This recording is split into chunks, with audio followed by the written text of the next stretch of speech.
Thanks everybody for joining. I'm Chris Henry with BizSpeed, and I've got Kurt King from Opportune. Kurt and I have worked together for a pretty long time. We started working, I think it might have been 25 or 30 years ago, it seems like. hmm Yeah, these webinars and or live interviews are basically what we've done as a process just to share best practices. And I was talking to Kurt, and Kurt, I'll let you introduce yourself and Opportune, but there's a lot of things you guys do that I think is probably applicable to our customers. And so hmm I thought that it might be a good chance for us to talk and kind of hear about you and Opportune and what you do. So if you want to give a quick intro on you as well as Opportune. Yeah, I appreciate it. Yeah, Kurt King. So I'm a partner in a firm called Opportune. We're an energy industry advisory firm. So all we do is consulting in the energy industry, whether that's upstream, midstream, downstream, all the various commodities and sectors and things. Um, we are headquartered in Houston. We have offices in Tulsa, Denver, and Dallas, but predominantly most of our staff are in Houston, given the nature of us being a energy firm. Um, our firm has a variety of service lines. If you go out to our website, we do some finance and accounting and tax and petroleum engineering work and investment banking work. But I lead our process and technology group, which when we started it, we actually called the energy supply and trading group. So we really at our core work a lot on supply and distribution for our clients who are either producing commodities like producing oil, or they're refining it like a refiner and producing gasoline and diesel and things like that, and then on down to distribute all the way down to the convenience store would be the final leg of where as far as we go. So anyway, so I've spent 30 years of my career in the supply and distribution space, and I think Chris and I were talking that, maybe some of my experience around trading and risk management, or these, getting supply and distribution systems, I might be able to add some insight as to how our clients use them and the benefits they get out of them. Yeah, So, because we have not typically done really large C-store distributions. Obviously, from a hmm BizSpeed standpoint, we're a petroleum logistics company, um, have mobile apps for last mile distribution and also routing, and we partner with companies. But I know we typically don't do as much with like a large C-store chain. But when hmm you and I were talking, you said that you guys have implemented like right angle as a commodity trading and risk management package, and you've done a lot of those, so I thought it might be helpful hmm to talk about what those systems are. So what is a CTRM product? And then we can kind of talk about who they're good fits for.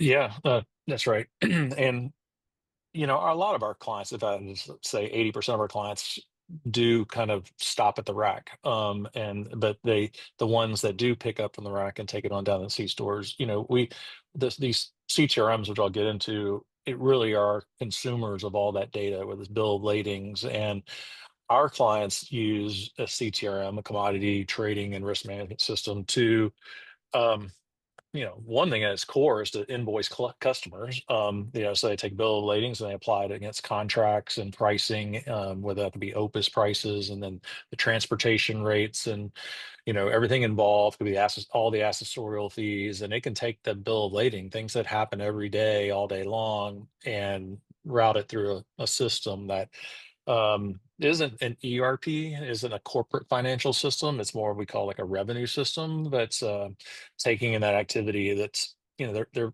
specifically built in this example for really crude and products space and NGL, so it can handle propane and other types of LPG type things. And so customers put them in usually to manage their contracts with their suppliers or their customers. They are usually the contracts can go from simple an index minus a deduct to much more complicated ones, maybe with a basket of indexes, or um, it can have tiered pricing. It can have incentive clauses, all this kind of stuff, right?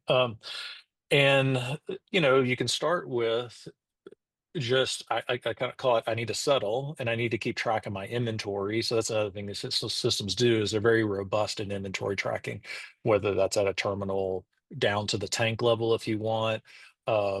sometimes they don't go, customers don't put field tanks into the system, but they can. But they'll start more in the bulk tank level, and they're constantly receiving supply, and they're constantly having trucks pick up or pipelines pick up product and taking it downstream. So keeping track of all that volumetrically is the core. You have to be able to keep track of your volumes to be able to do anything accurately. And then once you keep track of the volumes, then you layer them into the contracts, so that you can price them, whether what you're paying, so it could be a payable, or it could be so what you're buying from your suppliers, or it could be what you're selling to your customers, and so it could produce invoices on that side. So it does all that. And probably the last leg that, for your customer base is, hedging. Is Do you want to take a hedging program in place, to, if you feel like you have, say, index exposure that you'd like to mitigate? If you Now, a lot of our clients, I wouldn't call traders. I know we call these trading and risk management systems, but they don't think of themselves as traders. They're supply and distribution companies. But if you look at their contracts, they've got exposure to, I'll call it, public indexes that are very common, all the way from the NYMEX down to Opus, and then and anywhere in between. And they find out sometimes in the worst situations that they've got exposure to that pricing, and that could be that you've had inventory that one month is now worth a lot less the next month. Sometimes people like to focus on when your inventory value goes up, but in many cases, it could also go down. So they may implement also a fairly basic, straightforward hedging strategy, and and Opportune can help with that. We work with some consultants, ones on the call today, Mark Smith, that can help negotiate supply contracts with people. We can look for embedded risk or unknown risk in these contracts, and make some suggestions on how you could mitigate that risk. We can do analytics around buying activity, and selling to demand forecasting to help you negotiate or give you the information you need to negotiate contracts. Talking with Chris, I think, most clients all have multiple contracts at particular racks, and you call off of each one. Clients have come to us and asked for, you know, I can pick off of, three or four or five of them, but I do have minimum commitments, and they spend a lot of time just trying to make sure that they adhere to their contract provisions. And so that ends up either with a system that can help you understand that, pretty easily, or it ends up with this kind of shadow Excel spreadsheet world of where people are trying in the back office to try to figure out where you are.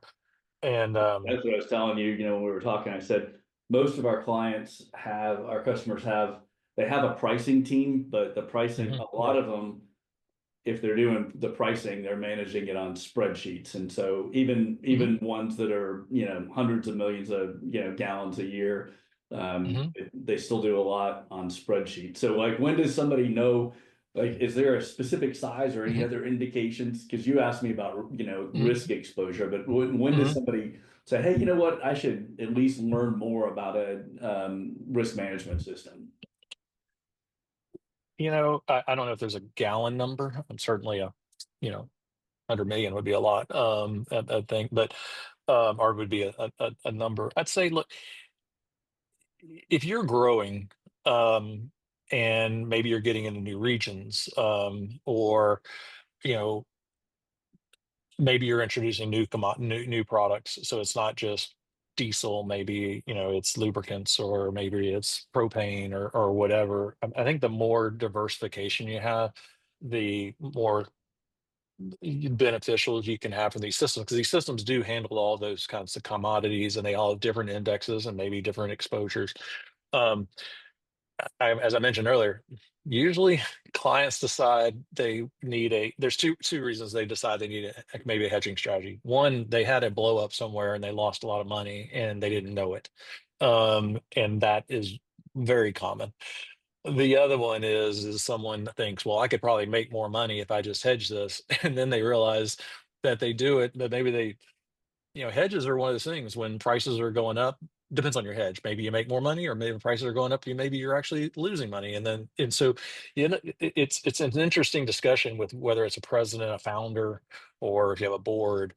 as to what do you want to get out of your hedging program. Because again, with my clients, it's usually not to make more money. It usually, in a sense of using the hedge to make more money, it's using the hedge to try to mitigate and keep ratable to some extent your exposure to the index, so that because you really make money more on your distribution business, and customer service and those kind of margins around there. So you don't want to lose all that because you've lost money on an index that you can't affect anyway. And so I'd say that, we were talking about that if your back office keeps growing, whether that's price, and I consider pricing as part of a back office too.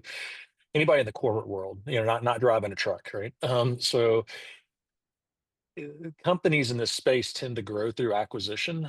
And if your volumes are, say, doubling, but you're doubling the back office staff, well, that's not ideal. And so these systems, or moving off of spreadsheets is maybe another way of saying it, can help you scale.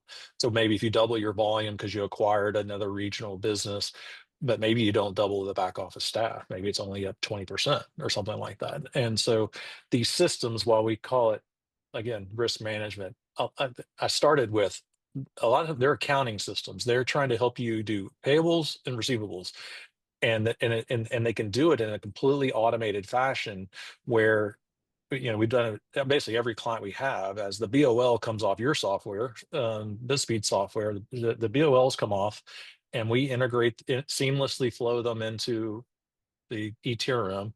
And then it does and matches everything up and says either you need to pay this much or you need to create an invoice for this much, and it'll do that, and it'll automatically send it out. So what happens is essentially 99% of your transactional volume each month, your BOLs, gets settled without human intervention, except for the truck driver saying, here's what the gallons were. And that's how you achieve scale. So I wouldn't I wouldn't be afraid of the term CTRM, ETRM. We don't do hedging, or we're not traders. That, I'd say, don't overthink that. Think of them as a hydrocarbon supply and distribution, volumetric and dollar accounting system, that's very specific to the nuances of that supply chain, which could be racks, terminals, tanks, pipelines, trucks, could be rail cars. If someone ever gets into rail cars, and it even does marine, if you happen to be selling not BizSpeed, maybe not Disney's customers, but a lot of refined products is moved on in marine, in the from the Houston to wherever. So anyway, look, as long as those needs happen, um, What's it, so I, like when you implement one of these things, like what's involved? How much effort? What do Mhm. because I asked before, when you and I were prepping for this, what kind of skills do they need both on the technology side, not just to Mhm. implement it, but to Mhm. keep it running? Like, not everybody's got, a large IT Mhm. staff, I would say, even though Yeah. they do a lot of volume.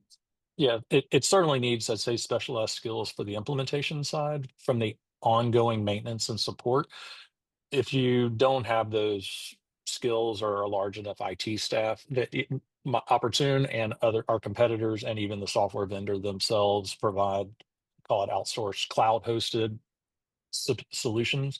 And so most of your technology support can be outsourced to, like, say, either the vendor or somebody who, like us, who may have implemented that system. But they are unique skills. It's not, I mean, it's no different, I guess, if someone had SAP or they had Oracle. Well, you kind of need to know what those systems are, to implement them correctly. So we implement the most common solutions out there. Right Angle is one. They're all owned mostly by this company called Ion, ION, and they went around a few years ago and bought up all the major competitors, of these ETRMs. And one's called Triple Point, one's called Allegro, another one's Endure, and another one's called Right Angle. In the liquid hydrocarbon space, I would say Right Angle is by far the dominant one and the safest choice. May not be the cheapest choice, but it's the safest choice. Every time I talk to my clients who are considering these systems, if they're in this space, I'm like, you you probably should just buy Right Angle, because your project will not will be successful. But another way to say it is, it will not fail because the software doesn't work. the software works. It's been around. I implemented, I think, version 2 in 1998 at Koch Industries, and so now they're on version 25, I think, right now. So it's mature. Who's who of customers from the biggest suppliers, and maybe like a BP or Shell or something like that. Because I Enter, think a lot of people think of that, right? Like it's a, mhm, it's at a major level or a large mid-major, well, and it's like, I don't think that's the case really, right? No, we've implemented for clients that have less than 10 users on it, maybe five. And they have some other smaller products that we could help evaluate on that are cheaper and maybe meet some of the needs. Jokingly, I do kind of tell you sometimes it's hard to be half pregnant.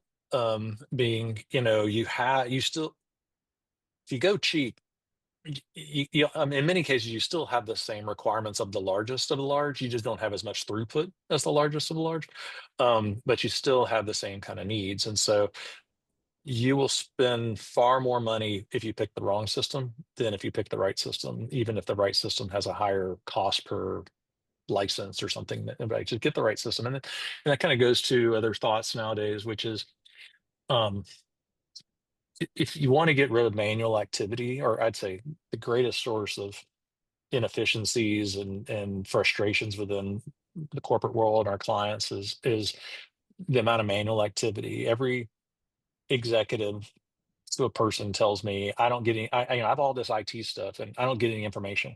It's like, or it's 30 days late, or it's whatever. And so the, but yet then he also, or she will look out onto a floor and be like, but I got like, 25 employees out here. I don't even know what all they do, except that I think they're all accountants, and so it's how can you maybe not have as many of those accountants who are really invoice processors, is one of my controllers clients have told me. He goes, I have a bunch of processors. They process BOLs, they process invoices. How do you do that? And so these systems will help you do that. You need to invest in integration, because I literally want from, they got your software that helps automate dispatch, and gives them tools to manage that side of the equation, the dispatch. But how do you even know what to dispatch?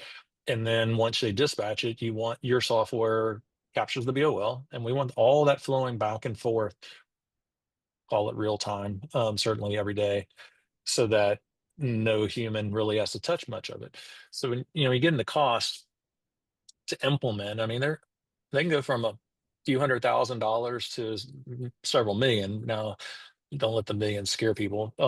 Most of that's I'd say in a regional distribution business, it's under a million. Still a big number for a lot of particularly privately owned companies.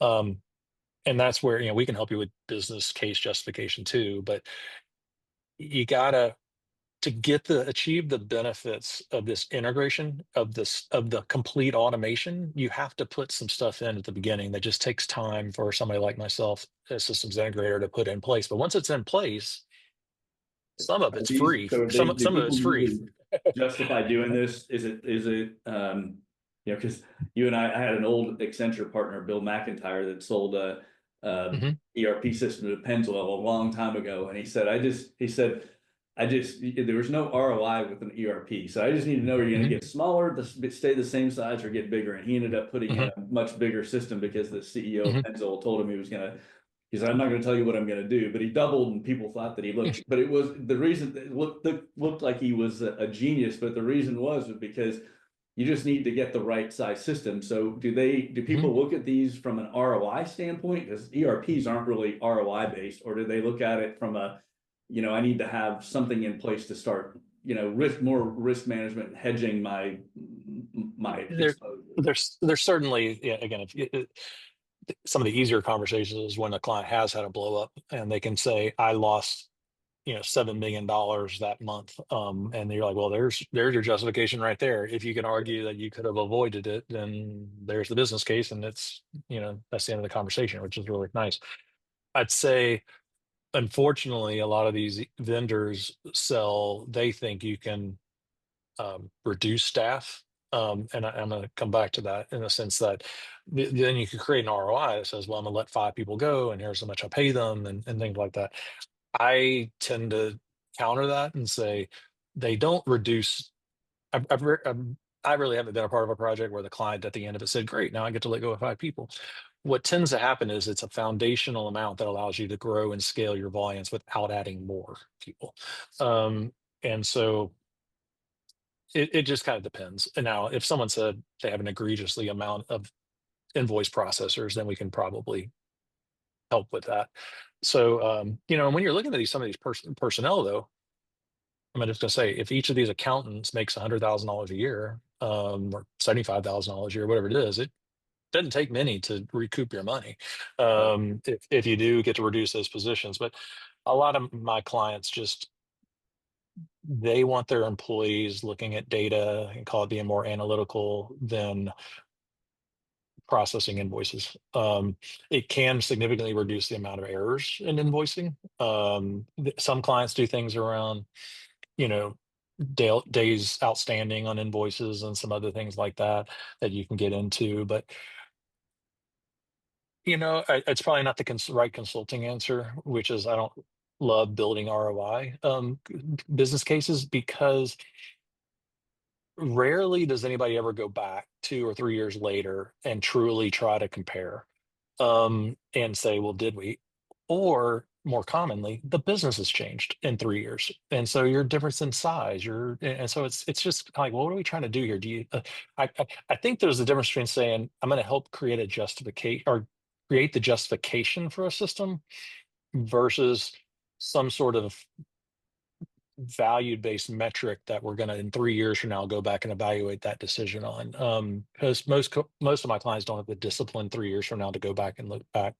Um, But it it's sounds like money. part of it, I mean, that's the same thing that you get with, implementing a logistics system like ours. It's like, at Mhm. some point, if you're growing it, you need, it's one of those things you have to have it, right? So that's kind of It's what my Bill McIntyre totally. story, right? It's like, you just got to figure out, do you need a small, medium, or large? And if you're going to grow, you got to have a system in place to do that, it sounds like. I totally agree, and it is painful sometimes where, you know I guess it's painfully obvious that the way things are being done today in a company is not ideal. And you and I are kind of technologists at heart too. So we're like, hey, I can automate that for you, or I can give you a dashboard with I can answer that question of I don't get any information. I can give it to you. And it's just a better way of doing business. And there are certain clients that are just happy with the way they've always done it. But if you're trying to grow, or you're trying to maybe make yourself less reliant on certain super user employees. Every one of my clients has got somebody, or more than one person, who has been there for a long time, who is indispensable. They may not be a founder of the company, but they are about as important as a founder, and they know everything. They know how everything works from start to finish. And it's maybe, I don't know if it's a coincidence or not, with COVID and things like that, with great resignations and people entering retirement early, or maybe it's just the aging of the workforce. A lot of projects I do is to become less dependent on that super employee. Not to diminish that employee, but you can't run a business for several decades and be relying upon one or two employees, and you hope will That's never the quit, same never thing. quit, never quit, never get sick, and never Yeah. retire, right?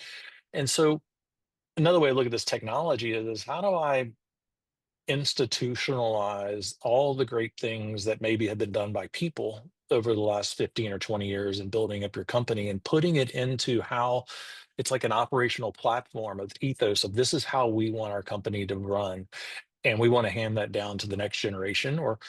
And the more you automate or institutionalize those processes, you can actually then go and hire some maybe younger employees who are like to work with technology, or you can hire some people who maybe don't have to pay as much, because they don't need 30 years of industry experience. You can hire them, and you have something for them to learn on the way you do business, and the way you've institutionalized it with your processes and your technology and things like that. So I've seen that a lot lately, particularly since COVID, that executives are talking more about the next generation than they are talking about just today's market.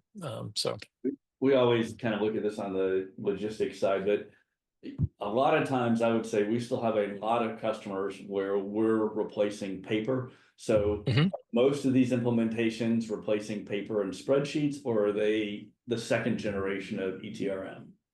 mhm. Which one, is it more people that are going from spreadsheets and paper, or people implementing this is their second go round at it? I would say everybody's still got paper. Everybody's got Excel, I can tell you that.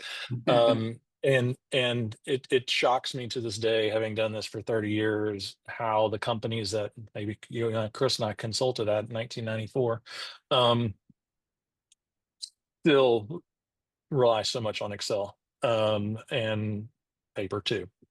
So it's crazy. Um, I would say in the analogy you gave, our client base that comes to us is a client that has systems, but either they don't talk to each other, or the systems were purchased to focus on one thing. They have an accounting system. They may have outsourced their payroll to ADP or something like that. So they have ADP. They've had an accounting system that might be Microsoft Dynamics or Oracle NetSuite or something. And then I need a trucking system for a TMS system, right? And they do that, but what you end up having is 4 or 5 different systems that all are independent of each other, and then everybody exports them to Excel and produces a report for management or somebody else, right? And they do it every month, every year for decades. And so they come to us a little bit more like, hey, maybe it's under digital innovation or digital transformation moniker, and now it's AI.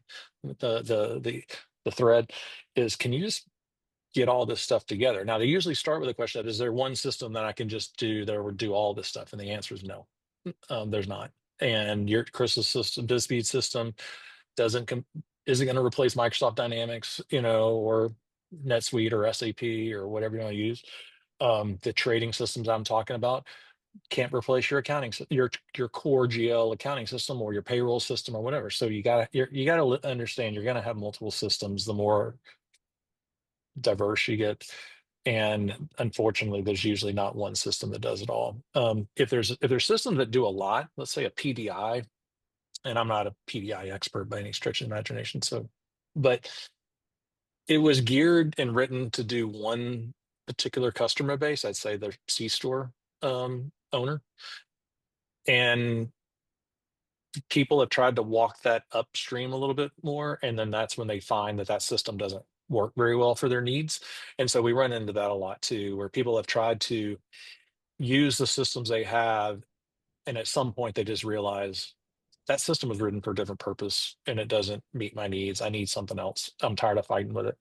And so I think that's more when they call us more than anything else is stitching together everything they have, or identifying new solutions to fill in the highly manual gaps in their software, in their operating platform, is where I usually see it. And and they all also will come in and ask us about data analytics. I got all this data; it's in 5 different systems. Can you just pull it all together for me? And we can, and that's one approach, and it's not a bad one. Yeah, because I But get some, asked that a lot. It's like if you look at any of the large ERP systems, really almost every ERP system has a warehouse management module, a WM Mhm, module.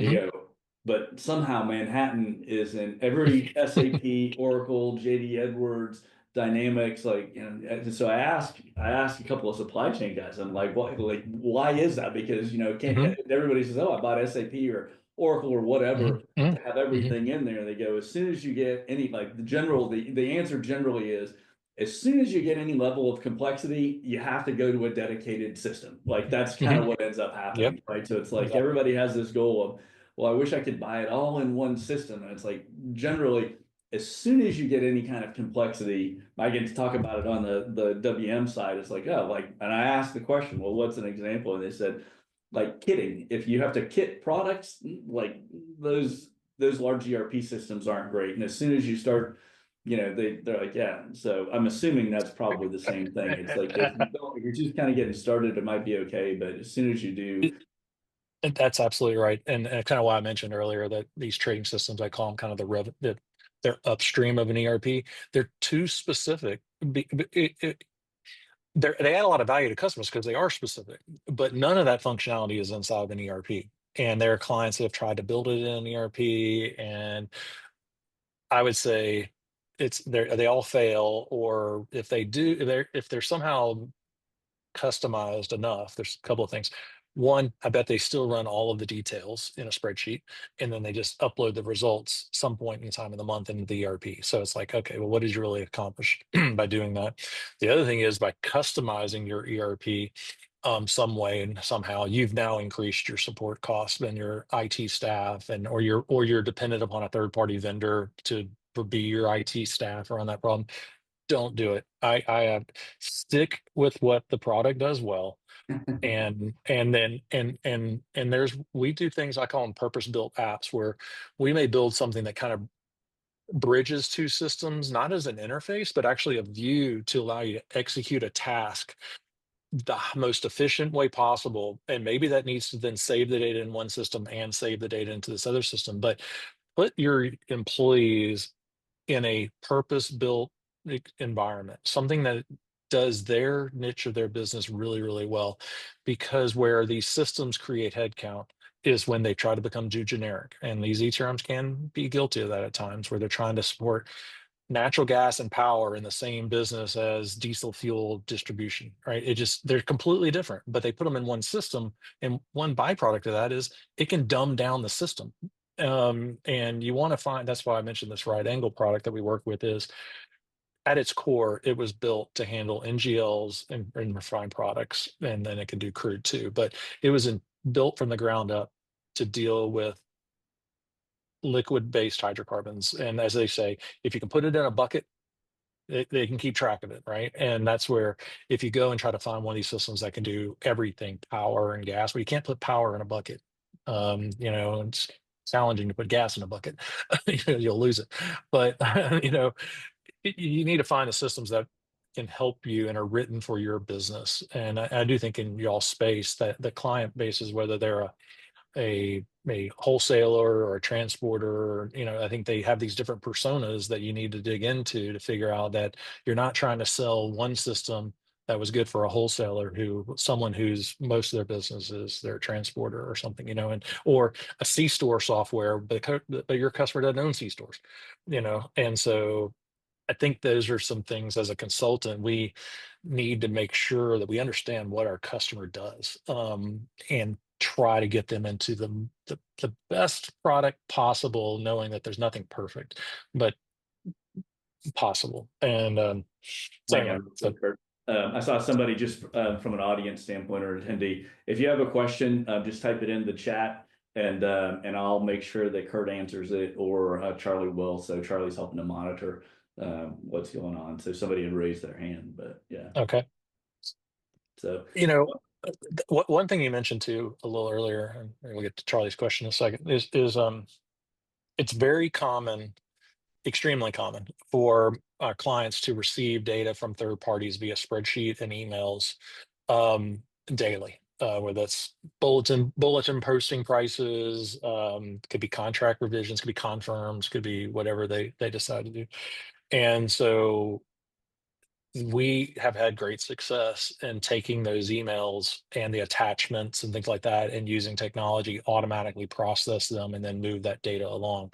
So we have a client right now, well, it's, Phillips 66, I'll say, because they're in this space a little bit, and they had to send out to, let's say, their suppliers in this example, um, every month, and get what we call allocations back. And it was, if you added them all together, it's thousands of rows of data. And they would take that data, which is usually volumetric and percentage based allocations, or it could have been the dollars, could be whatever. And they would type it in to their ERP, and that was the first step in their settlement process. Well, we took that and ran it through, and it was very little amount of effort, honestly, with today's tools to process those emails coming in. And we can, one, when they do it right, we can process them and load it into the system and no human touches it. And we've had, 80% of all those emails get handled without a human ever seeing it. And then we also can receive those files, and, and the computer can sit there and say, hey, they manipulated this file, like they added columns or they moved something around, and we'll email them back and going, hey, appreciate your submission. Could you send it back in a format that which we agreed to, Yeah. and then they send it back. So my point is that if you've got a back office that deals a lot with emails coming in with various pieces of information, a lot of it's pricing, daily price bulletins, all that kind of stuff. There's easy ways to reliably process that, aggregate it, and put it somewhere that your team can use without having to do the manual entry. Anyway, but Talk about Charlie, I AI. think, You had a comment to me about manual. You're like, you're kind of clear, like you should not have that, right?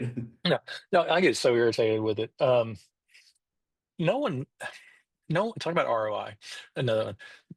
There's the, did I make more money or did I spend less money? Maybe in manual processing. But there's another side of this is most employees don't want that to be their job. They don't really want to be the data entry person every day for 20 years. And so honestly, your highest performers certainly don't want to do it. And if you keep making them do it, they may leave, or you may want to elevate them to a higher position, but you can't, release them from doing I could call it barely clerical work. And so there's an element of automation that has a direct impact on employee retention and getting the right people into more highly valuable skill, or services for you, um, because no one just wants to do that. Now there's probably an employee base that just wants to type stuff in all day long, all year long. But honestly, that's I'm I'm pretty opinionated. I'll say that may not be the most highly valuable employee you have, and Yeah. you probably know it. Those are the things that a lot of the larger corporations have outsourced offshore.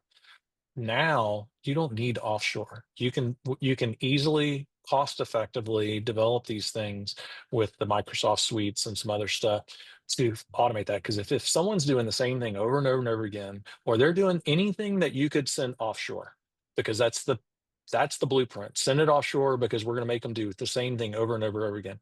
That's all coming back. That is actually one of the greatest, I guess, services that are at risk due to AI, is the offshore accounting functions that some people have hired. Maybe your client base hadn't hired them, but if you're ever reading about it, um, the offshore industry is in a world of hurt because by nature that work was, fairly clerical and repetitive in nature. And that is exactly what the new technologies can do for you. And because it's in the cloud and because it's easy tools, it's not expensive to put in place, and you'll get a lot of ROI in that space. So Yeah, we rambling on. started doing that too, because we have an agent that we built that'll read. Some of our customers don't, which we're rolling out, and they don't get all of their they get their prices, some of their prices they get through email instead of through Hmm. GTN or Hmm. Opus. Yeah. And it's exactly that, right? It's like somebody has to read the email.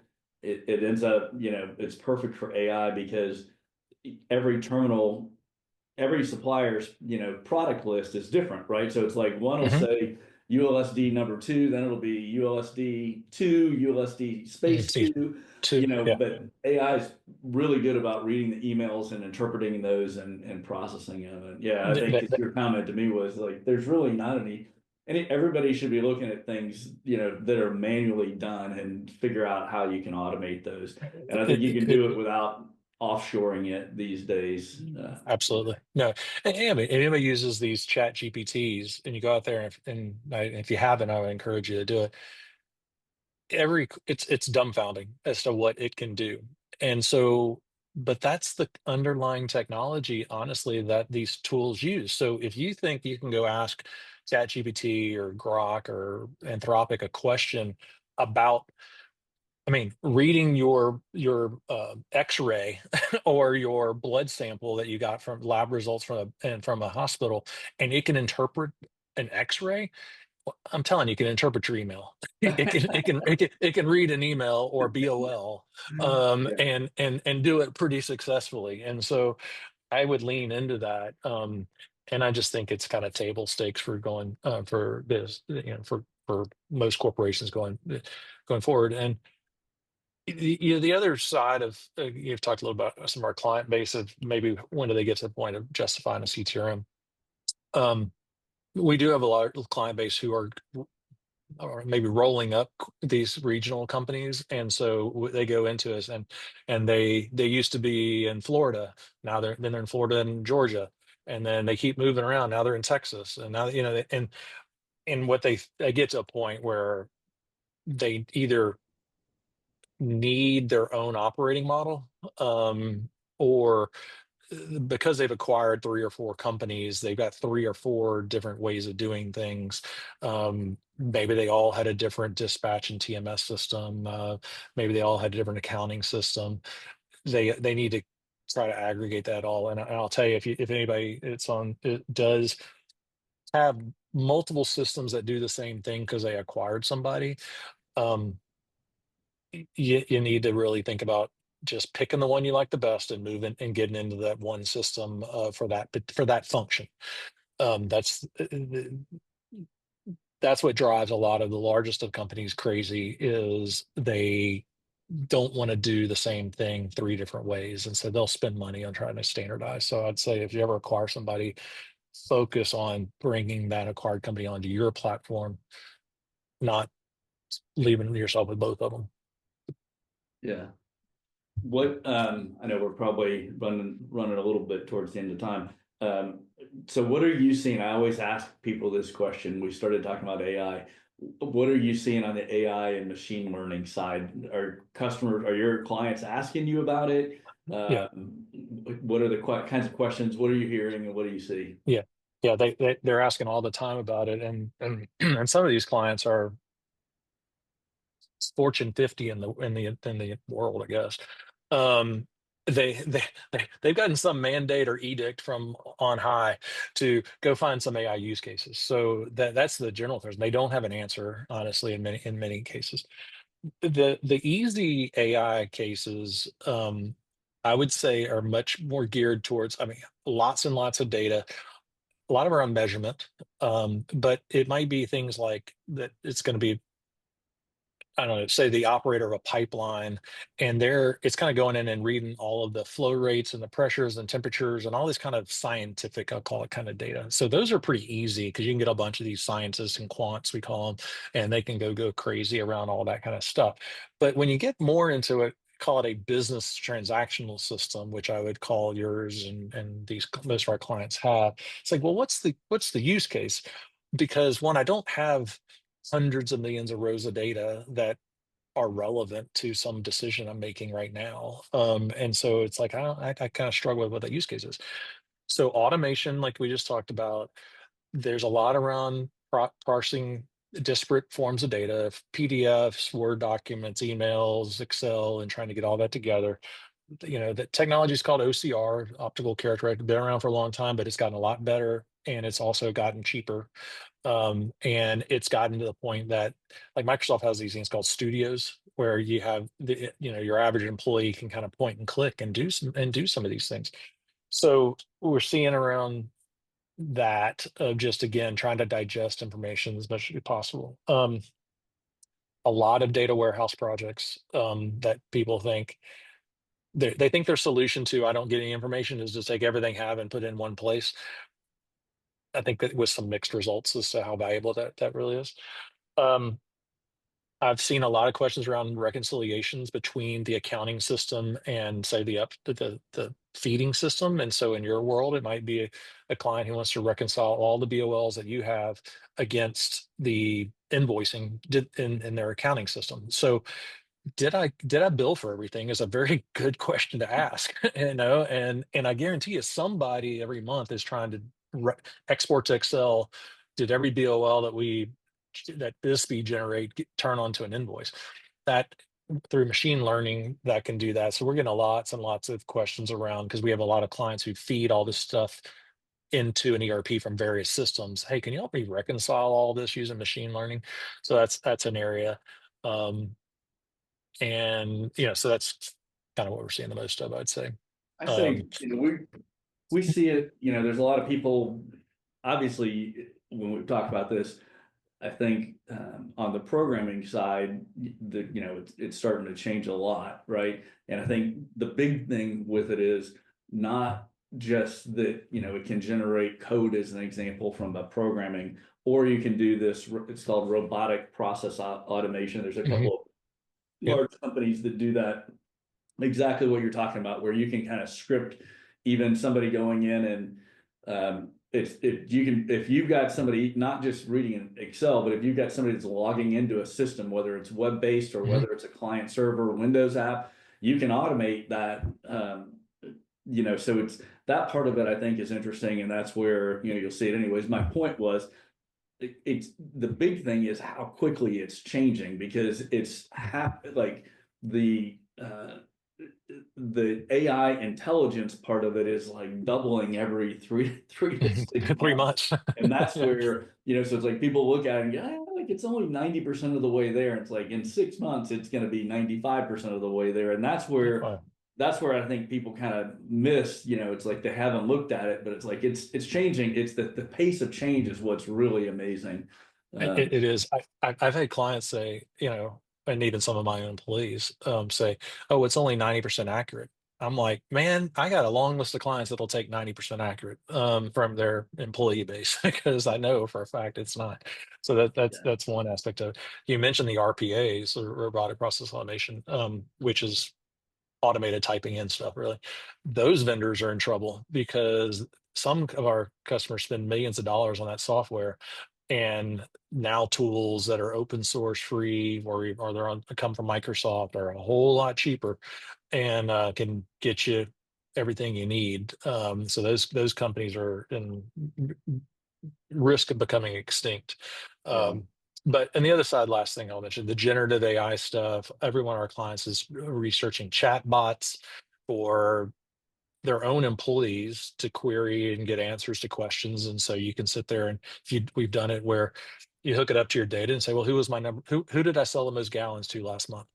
We can write reports for that too, but the chat bots are helping you kind of get to that pretty easily and low cost type of way as well. So the chat bots, any kind of research you do, you can do it. Any contract reviews, you want to sit there and say, show me dump all your contracts into one spot, and it can be a all of them PDFs, and say, tell me all my contracts that are using, Opus as the index for pricing, and or has tiered pricing.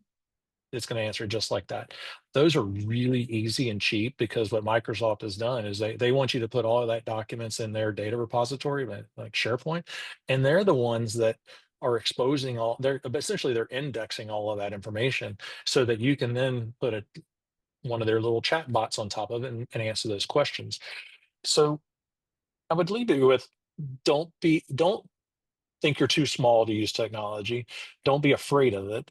Um, as you mentioned, it's changing so rapidly, and I would say it's changing towards being more friendly to the consumer and not just to the scientists and the people who have the PhDs in computer science or whatever. It's really that what's rapidly changing or is benefiting the consumer.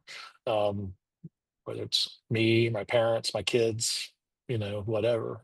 So I I'd hadn't lean thought into about it. that from a reporting standpoint. I mean, that's a good idea, because if you can't quite find the report, I mean, it is unbelievable how you can, um, you can upload images. It doesn't matter. I mean, Chat Hmm. GPT, the number of Hmm. them, right? That Grok that'll read the image, do that, but if you were to upload all of your PDFs, it can scan through them and it's pretty good. But the ability to do that and then just because that's kind of the cool part, right? It's like if I just wanted to ask a question, you can ask it a question with your data. And yeah, and that might, then it's like you're not going and asking a developer to go build a report. You're getting it right away. And look, if you're going to ask that same question every month for the next 5 years, well, then build a report. But Right. it's that you can pretty quickly figure out, or some simple code, which which supplier decreased the most from that I purchased from last month, or increased the most, or what? This these what if questions, and you know, you the more it looks at your own personal data, I would recommend you get these private clouds within Microsoft, so it's only your data that's out there. But it looks just like a share drive. I mean, in a sense of like it's kind of like whether you use Dropbox or Box or OneNote or whatever those documents are. And but you can do that real easily, point and click, and you just kind of use it and start dropping all your documents in there, and that way it's only available to you, your employees. We should probably There's do a some follow-up. We should probably do a follow-up in a few months and see see what new things you've come up with on the AI side.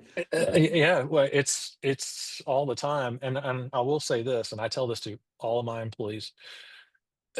It is crystal clear which of our employees have leaned into AI and tried to learn, and which ones don't. Their performance, their innovation, their productivity, whatever you want to call it, is very apparent to me and my co-partners and all these things.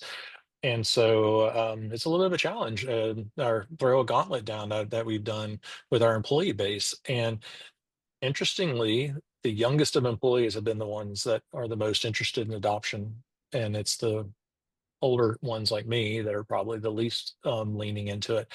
And I've had my clients tell me the same thing, same demographic, same profile, but you can see easily which employees have integrated.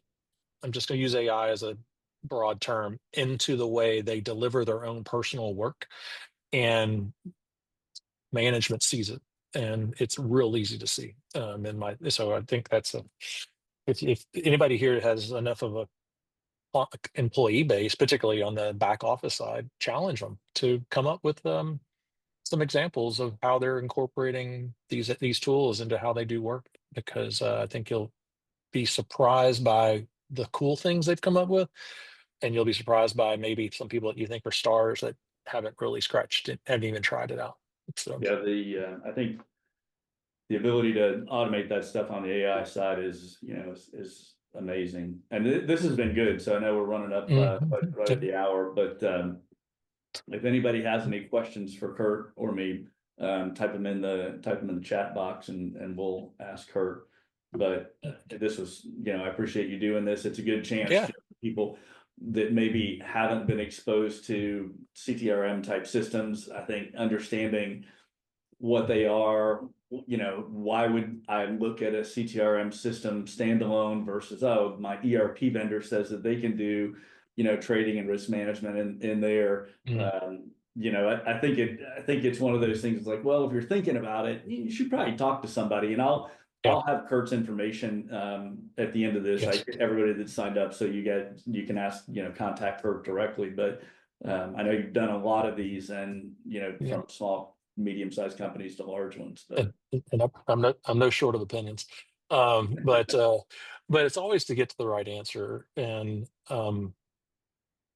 we're advocates for our clients, their interests. And I will call BS on a software vendor who's saying they can do stuff that they can't, or they're not communicating to the client. Yeah, they can do it, but they got to write it. Like it doesn't exist. And it's like, well, that I don't want to be a part of that. But there's a long history, and it's on the higher end of SAP claiming that it can do CTRM, and the largest of the largest supply and distribution companies try to move on to that, and ultimately it fails. And even if they ever went live, I know I have a couple of clients who are going to move back off and go back to these tools we're talking about. So I'm a big believer in by purpose-built tools that were specifically written for your space. And again, one way to look at these CTRMs, if you don't want to lean into the risk management side, if you don't think you really have that, that's fine. Think of them as an engine to completely automate the feed to your dispatch team and the feedback from your truckers with the BOLs, to where all of that 99% of the time can be fully automated. And there's a lot of things, we talked a little bit about ROI. What's trust and confidence in your data worth to you? Instead of asking the question, did we bill for everything this month? What if you had a complete trust that you did? What does that kind of do for you when you go out to execute your business? And do you focus more on your customers and talking to your drivers and your employees, because you're not talking to the back office just to make sure you didn't lose money because you didn't bill for it? There's an element of confidence, I'd say, in your data and your processes, and then your people, and everything's going okay. That is kind of hard to quantify in an ROI, but it's certainly important if you don't have trust that things are working correctly every month, so you have to verify. Um, Well, I think a that lot takes of time. you don't know what you don't Takes know. That's why people assume, but that's kind of the issue. But I know, when we started talking about this originally, your question was, well, do they have any, is there any risk exposure if they do? And you said, well, you mostly deal with wholesale. We mostly deal with wholesale. Mhm, mhm, Yeah. So I think um, it's a good initial discussion for people if they haven't really gotten into it, just to have an idea of, at a broad level what these do, and, kind mhm. of have an understanding of what the costs are. You know, People think $500,000 is a lot, but when you're buying all that fuel, you know, Yeah. being able to Well, manage that and being able to manage it better tends to be a good thing. And a lot of yeah, times well, what we see is that these ERP systems, that's where the pricing occurs. mhm, But these are purposefully built to handle, so as you're growing, that's something that you want to do, right? It's like you got to put a system in place, including ours, right? mhm, Selfishly, mhm. you need to get out of tribal knowledge, and need to get systems in place in order to grow, right? And that's, I think, part of what this is. So, Yeah, one last comment, I guess we'll wrap up at two here, is you talk about risk. Probably the most important financial decision you make is probably in this pricing discussion and negotiations on your contracts with your suppliers. So you do that, say, annually. Those decisions are going to probably drive your profitability more than anything else we're talking about.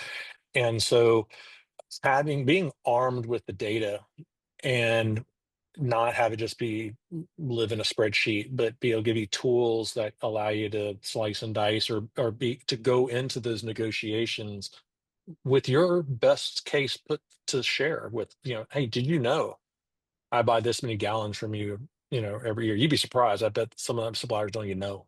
And did you have more information, is going to help you feel at least that you were the best prepared for your negotiation.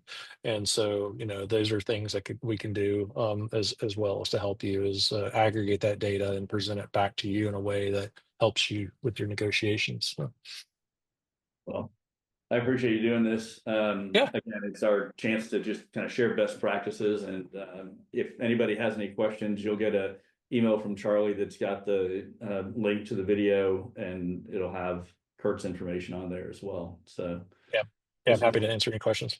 yeah, thanks. I mean, this is helpful, and hopefully this has been good for our, the audience. So thanks for doing it. As always, appreciate it, and good seeing you.